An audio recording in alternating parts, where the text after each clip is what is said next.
नेताजी ने वोटरों से कहा यदि चाहोगे तो वाईफाई सभी को फ्री में दिलवाऊंगा।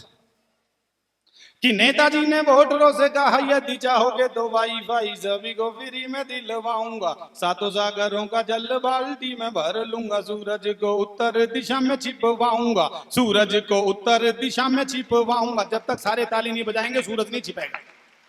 मेरा क्रम बाद में आया है, मुझे लगना चाहिए पांडाल भरा हुआ है। शशि ने इतना बढ़िया संचालन किया है, सबको बहुत मन से पढ़वाया है, उसे भी शुभकामनाएं देता हूं। और एक बार पूरा सदन जरा मेरे साथ आ जाए। सूरज को उत्तर दिशा में छिपवाऊंगा। सूरज, जब तक सारे नहीं बजाएंगे अगली पंक्ति शुरू नहीं करूंगा। एक बार आ जाइए, फिर आप जानो और मैं जानू। सूरज को उत्तर दिशा में छिपवाऊंगा। सूरज को उत्तर दिशा में छिपवाऊंगा। जहां भी कहोगे वहां बाढ़ को मैं भेज दूंगा। अरे जहां भी कहोगे वहां बाढ़ को मैं भेज दूंगा। जहां भी कहोगे वहां सूखा बढ़वाऊंगा। अगली पंक्ति शुद्ध आनंद के लिए लिखी है, मैं किसी का नाम नहीं ले रहा हूं, आप अपने आसपास समर्पित कर सकते हैं। कि जहां भी कहोगे वहां बाढ़ को मैं भेज दूंगा। जहां भी कहोगे वहां सूखा पड़वाऊंगा। एक बार बस जरा जीत मुझे दिलवा दो। गंजों के सिरों पे भी मैं बाल उगवाऊंगा। गंजों के सिरों पे भी मैं बाल उगवाऊंगा।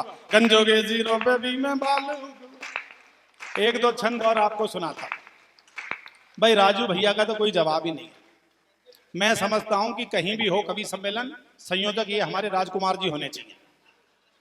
ऐसा जागरूक आदमी, सोफे भी आगे करवा दिए, पंखे भी बंद करवा दिए। वो तो अच्छा, किसी कवि ने ये नहीं कहा कि माइक भी बंद करवाओ। बाद में पमार जी कहेंगे।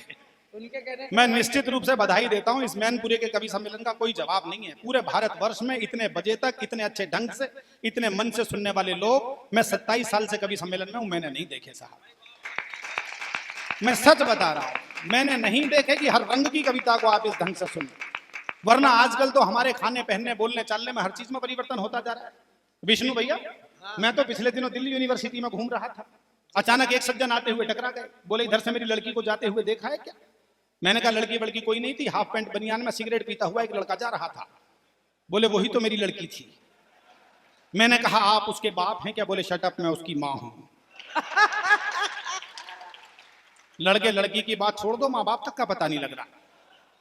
मैं तो शरीना दीदी दोबारा गया यूनिवर्सिटी। मैंने देखा वो एक और लड़का लड़की बैठे हुए थे। अचानक लड़के ने लड़की से कह दिया आज की शाम तेरी जुल्फों की छांव में आराम करना चाहता हूं। इतना सुनते ही लड़की ने नकली बाल उतार के हाथ में पकड़ा दिए। बोली शाम छोड़, 1 महीने तक आराम कर लियो, मुझे भी कोई जल्दी नहीं है। एक बार तालियां बजा दीजिए। एक कविता विशेष आपको सुनाता हूं। अभी पिछले दिनों नोटबंदी हुई देश में। 50 दिन तक नोटबंदी चली। उस नोटबंदी के दौरान जो जो दृश्य मुझे दिखाई दिए, मैंने उनको एक हास्य कविता में तब्दील कर दिया। स्वागत। ना ये नोटबंदी के समर्थन में है, ना नोटबंदी के विरोध में है। ये जो जो उन दिनों दिल्ली में घटित हुआ, आपकी मैनपुरी में घटित हुआ, मैंने उसको एक हास्य रस की कविता के रूप में पिरो दिया है। हम सबके घर की कहानी है। आप मस्ती के साथ सुनेंगे तो आपको आनंद आएगा। मैं समर्पित करता हूं। मंच के नाम सुने। जाने कितनों की चरखी घुमा दी। लोक धुन पर आधारित कविता, मस्ती की, मस्ती के साथ सुनिएगा। जाने कितनों की चरखी घुमा दी के नोट सारे बंद कर दिए। जाने कितनों की, देखो एक बात समझ लो, मैं ये मानकर सुना रहा हूं कि मैं हिंदुस्तान के सर्वश्रेष्ठ श्रोताओं को सुना रहा हूं। आप ये मानकर सुनिएगा कि आप ब्रह्मांड के सबसे बढ़िया हास्य कवि को सुन रहे हैं। बस इसके बाद फिर और परेशानी की जरूरत नहीं है। मस्ती के साथ जरा एक बार मेरे साथ आए। लोक धुने तो जरा, ये तो मिट्टी में गूंजती है लोक धुन आपकी मैनपुरी की। जाने कितनों की चरखी घुमा दी के नोट सारे बंद कर दिए। सारी जनता लाइन में लगा दी के नोट सारे बंद कर दिए। एक समय ऐसा था सब पर मोदी जी गुस्साए थे। याद है आपको 8 नवंबर की वो रात जब मोदी जी ने भाषण दिया। भाइयों और बहनों, आज रात 12 बजे के बाद इस देश में 1000 और 500 के नोट लीगल टेंडर नहीं रहेंगे। एक एक चैनल ने एक एक दिन में 100 बार दिखाया। मुझे तो घबराहट होनी शुरू हो गई। ऐसा नहीं हो मोदी जी माइक पर आ जाएं और ये बोल दें भाइयों और बहनों, आज रात 12 बजे के बाद इस देश में पति और पत्नी के रिश्ते लीगल टेंडर नहीं रहे। तालियां जरा जोरदार बजाइए मैनपुरी वालों, मुझे लगना चाहिए मैनपुरी में बोलता हूं। भाई जो आदमी नोटबंदी जैसा बड़ा फैसला ले सकता है, वो कल को ये भी सोच सकता है कि जैसा मैं हूं हिंदुस्तान के 125 करोड़ लोगों को वैसा ही करके मारूंगा। जब मेरे साथ नहीं है तो बाकी किसी की भी साथ क्यों रहे? क्यों भाई साहब? जाने कितनों की चरखी घुमा, मस्ती में आ जाओ, मैं मूड में आना चाहता हूं। मैं एक बार मूड में आ गया तो आपके हृदय पर हस्ताक्षर करके बैठूंगा। जाने कितनों की चरखी घुमा दी के नोट सारे बंद कर दिए, सारी शशि धन्यवाद, सारी जनता लाइन में लगा दी के नोट सारे बंद कर दिए।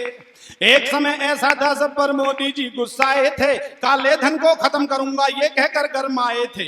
काला धन है जिस पर उसकी मिटवा दूंगा हस्ती में, काला धन है जिस पर उसकी मिटवा दूंगा हस्ती में। ये सुनने के बाद बढ़ गई हलचल सारी बस्ती में, सबकी गुप्त तिजोरी खुलवा दी के नोट सारे बंद कर दिए, सारी जनता लाइन में लगा दी के नोट सारे बंद कर दिए। और जो स्थिति हुई, जिस तरह से लोग उनके साथ आए, मैंने एक छंद बनाया, उसका आनंद लीजिए। अरे साइकिल में पंचर कर डाला, हाथ को लकवा मार गया। वाह वाह। अरे साइकिल में पंचर कर डाला, हाथ को लकवा मार गया। झाड़ू वाले का भी झाड़ू दिखलाना बेकार गया, झाड़ू वाले का भी झाड़ू दिखलाना बेकार गया।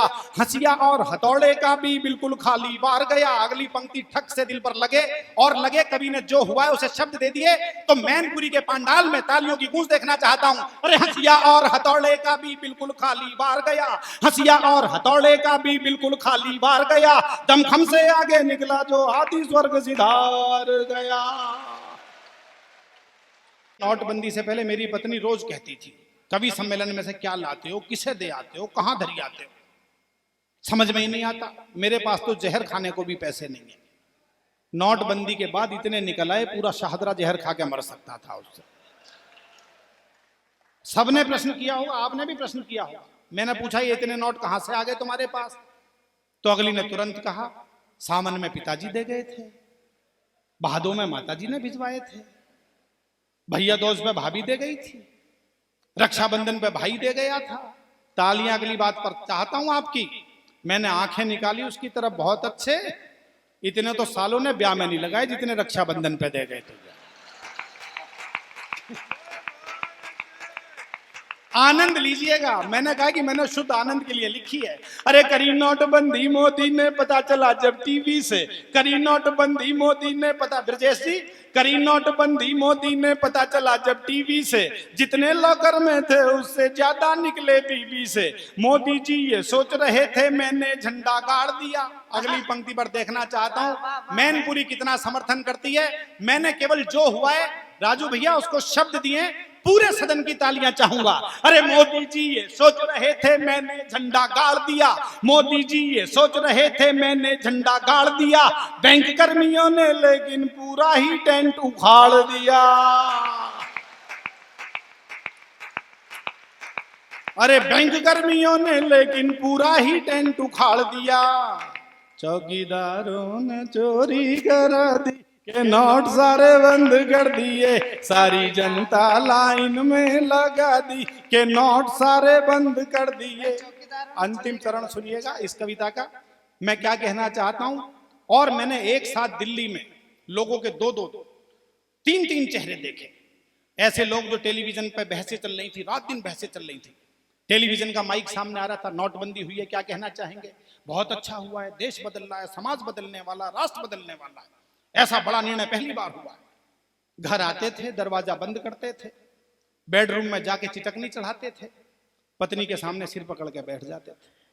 मरवा दिया मोदी जी ने, 20 लाख पड़े, किसके सिर में मार के आऊं ये बता दे तो मुझे। कई योगे तो मेरे पास टेलीफोन आए, भाई साहब 15% से कम में कोई बदलवा दे तो चुपके से बात कर लो। बाहर जाके कह रहे मैं कि तो बाहर जाके बोलना 15, अरे भाई साहब पता नहीं लग जाए किसी को। तब मैं कहना चाह रहा हूं, सुनिएगा, आनंद लीजिए, कि जो टीवी पर कहते थे कि सबके नोट निकलवा दो, जो चौराहे पर कहते थे काले नोट निकलवा दो, घर जाकर कहते चुपके से मेरे नोट बदलवा दो, घर जाकर कहते चुपके से। तालियां कम बजा रहे हैं आप। मैंने कहा मैं कहने की हिम्मत कर रहा हूं, आप तो समर्थन करने की हिम्मत कीजिएगा, ये सच है हिंदुस्तान का। अरे घर जाकर कहते बीवी से मेरे नोट बदलवा दो। जब तक देश बदलने का हर मन में भाव नहीं होगा, जब तक देश बदलने का हर मन में भाव नहीं होगा, होगा तो लेकिन तब तक सच्चा बदलाव नहीं होगा। एक बार पूरा सदन मेरे साथ आए। हमने भीतर की सूरत दिखा दी के नोट सारे बंद कर दिए, सारी जनता लाइन में लगा दी के नोट सारे बंद कर दिए।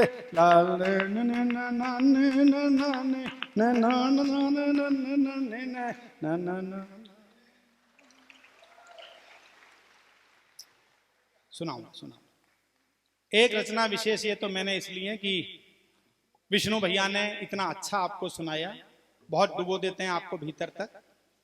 मैं जब यहां आया तो राजू भैया ने कविता विशेष की मुझसे मांग की उसी समय पर। बलराम ने भी कहा, मैं मैनपुरी 4-5 बार आया हूं। पहली बार उस समय आया था जब उर्मिलेश जी यहां संचालन कर रहे थे, नेताजी मुलायम सिंह यादव जी भी उपस्थित थे उस समारोह में। लेकिन मैं सच बताता हूं, उस समय भी संयोजक हमारे राजू भैया होते थे, सह संयोजक। दोस्तों मैं सच बताता हूं आपको, मेरी बात को बहुत ध्यान से सुनिएगा। 3-4-5 बार आने के बाद भी मैंने मैनपुरी में अपनी जिंदगी की सबसे अच्छी कविता नहीं सुनाई। आज विष्णु भैया के इतने बढ़िया गीतों के माहौल के बाद, डॉक्टर कुंवर बेचैन जी पवार जी की गरिमामयी उपस्थिति में, मैं चाहता हूं मैं अपनी 35 वर्ष के लेखन की सर्वश्रेष्ठ कविता आपकी अदालत में प्रस्तुत करूं। आप एक बार आदेश दीजिएगा, मुझे पूरा सदन तालियां बजाकर स्वागत भैया। मैंने व्यंग में पीएचडी की है दोस्तों। ये हंसी मजाक की बातें इसलिए करता हूं क्योंकि थोड़ा सा माहौल बदलने के लिए, मन बदलने के लिए आवश्यक है। मेरे गुरु डॉक्टर कुंवर बेचैन बैठे हैं, उनके अंडर में एमएमएच कॉलेज में मैंने एमए की, उनके अंडर में पीएचडी की। और मैनपुरी इसलिए बड़ा शहर है, एक बात पर मैं आपको बहुत बधाई देना चाहता हूं, मुबारकबाद देना चाहता हूं। बड़ा उपन्यास इस देश में प्रकाशित हुआ, महान बड़े कलमकार कमलेश्वर का कितने पाकिस्तान शीर्षक से, जिसके 25 से अधिक संस्करण छपे, साहित्य अकादमी का पुरस्कार उन्हें मिला। अगली बात पर आप अपने लिए सम्मान में तालियां बजा सकते हैं। मैंने वो इंटरव्यू पढ़ा था जिसमें कमलेश्वर जी से पूछा गया कि ये कितने पाकिस्तान जैसी बड़ी रचना कैसे आपने लिख दी, तो उनका एक लाइन का उत्तर मेरे दिल पर छपा हुआ है। उन्होंने कहा कि यदि मेरा जन्म मैनपुरी में ना होता तो मैं अपनी जिंदगी में कभी भी कितने पाकिस्तान की रचना नहीं कर सकता। ये इस जमीन की खुशबू है, ये इस जमीन की गंध है, ये इस जमीन का स्वभाव है। मैं सीधे सीधे बिना किसी अतिरिक्त भूमिका के, बहुत सारी चीजें दिमाग में उमड़ घुमड़ रही हैं, लेकिन मैं बिना किसी अतिरिक्त भूमिका के अपनी जिंदगी की सर्वश्रेष्ठ कविता सुनाता हूं।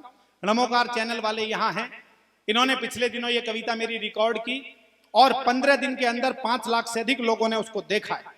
मैं आपकी अदालत में प्रस्तुत करता हूं। निवेदन आपसे सिर्फ एक है मेरा, छोटा सा, यदि किसी को जाना है, यदि किसी को जाना है तो वो अभी चला जाए।